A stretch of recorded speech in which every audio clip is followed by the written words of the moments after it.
Bullet বোমা ছাড়াও সীমান্ত বন্ধ রেখে তীব্র খাদ্য সংকট তৈরি করে গাজাবাসীকে তিলে তিলে হত্যা করছে ইসরায়েল। আগামী সেপ্টেম্বরে জাতিসংঘের সাধারণ পরিষদে ফিলিস্তিনকে রাষ্ট্র হিসেবে স্বীকৃতি দেওয়ার ঘোষণা দিয়েছে তাদেরই বেশ কয়েকটি পশ্চিমা মিত্র দেশ। এরপরেই ফিলিস্তিনের রাষ্ট্রের ধারণা মুছে ফেলতে নতুন করে ষড়যন্ত্র শুরু করেছে নেতানিয়াহু প্রশাসন। অধিকৃত পশ্চিম তীরের E1 এলাকায় ৩,০০০-এর বেশি বাড়ি নির্মাণে অর্থমন্ত্রী বেজালালের বিতর্কিত পরিকল্পনার চূড়ান্ত অনুমোদনও দিল ইসরায়েলের প্রতিরক্ষা মন্ত্রণালয়ের পরিকল্পনা commission.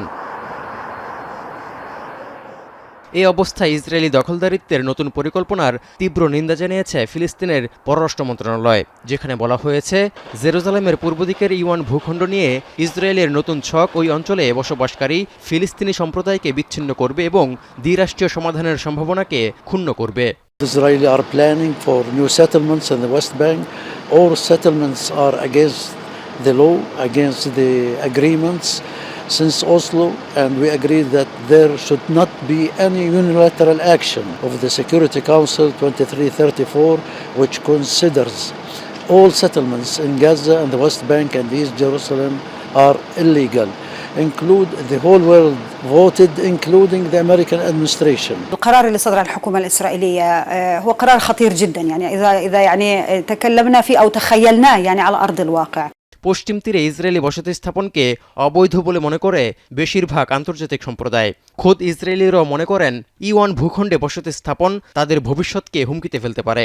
If Israel will build in E1, it will be devastating for any potential of a Palestinian state. Is actually a celebration of the killing of the future of Israel.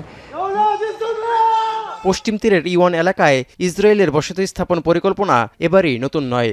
এর আগেও ওই স্থানে বসতি স্থাপনের উদ্যোগ নিয়েছিল ইসরায়েল। যুক্তরাষ্ট্রের চাপে 2022 সালে পরিকল্পনাটি স্থগিত করতে বাধ্য হয়েছিল তেল আবিব। কিন্তু ফিলিস্তিনের রাষ্ট্রের সম্ভাবনা উড়িয়ে দিতে আবারও অপতৎপরতা চালাচ্ছে নেতানিয়াহু প্রশাসন। ইতোমধ্যে এলাকাটিতে ফিলিস্তিনিদের প্রবেশাধিকার সীমিত করা হয়েছে। তৌহিদুর রহমান, এখন বিশ্ব।